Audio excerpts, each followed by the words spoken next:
As of the latest Broly movie, Broly's character in Super has been significantly revamped from his Z days, but we're still scratching our heads over how flimsy his grudge against Goku was. Sure, Goku cried a lot as a baby, so what? Is that really all the explanation that was deserved? I mean, that's all we got from Toei, but I feel like we really need to actually analyse why Broly hates Goku. Theory 1. Unimaginable trauma. As a child, sadly Broly endured unimaginable trauma. How terrible it is for a baby to be stabbed and left to die. Oh my gosh. This brutal experience warped his mind, making Goku's cries from their shared past a psychological trigger for his breakdown. In the original Japanese movie, Broly didn't actually hate Goku at all. His rage wasn't directed at Goku, it was his own uncontrollable ki reacting negatively to Goku's ki, causing him to lose control. Up until movie 8, Broly was indifferent to Goku. His outbursts weren't about Goku specifically, they were triggered by his own unstable ki. This instability made him volatile.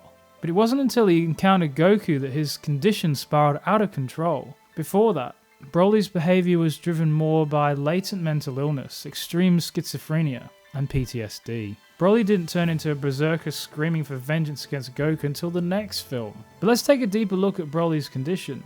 According to a scientific study by DeBellis and Zisk in 2014, the DSM-4 diagnosis of PTSD is made when Criterion A, a type A trauma, is experienced and when 3 clusters of symptoms are present for more than 1 month after the traumatic event or events. These 3 clusters are Criterion B, which is intrusive re-experiencing of the traumas, Criterion C, which is persistent avoidance of stimuli associated with the traumas, and lastly, Criterion D, persistent symptoms of increased psychological arousal. I personally feel it's difficult to determine whether Broly actually has PTSD from the DSM-4 because he doesn't actually meet all the criteria. All we know is that Broly did have the Type A trauma for sure. But does being stranded on a planet with your father qualify for criteria B, C, and D? Perhaps Broly was internally re-experiencing what happened to him as a baby for years. That's criterion B.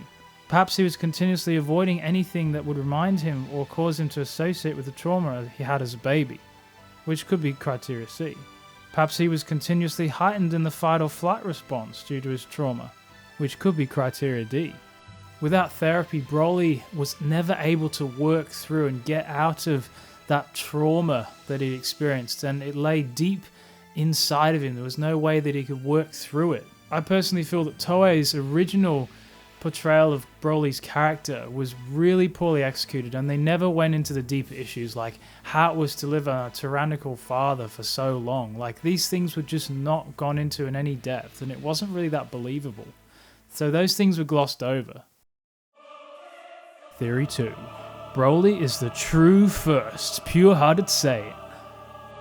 When Goku first arrived on Earth, he was a hostile Saiyan. It wasn't until Goku suffered brain damage that he became the kind-hearted hero. In stark contrast, Broly was born gentle and docile. Even the doctors noted that despite Broly's immense power compared to Goku's, it was Goku's feistiness that made Broly cry. Broly was destined to become the legendary Super Saiyan, a role that demands a pure heart. But when Planet Vegeta was about to explode, Broly chose to save his father, showing genuine Saiyan compassion.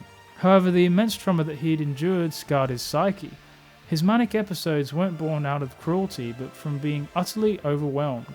To make matters worse, his father suppressed Broly's emotions and personality with a mind control device for years. This forced repression of his true self eventually caused Broly to snap.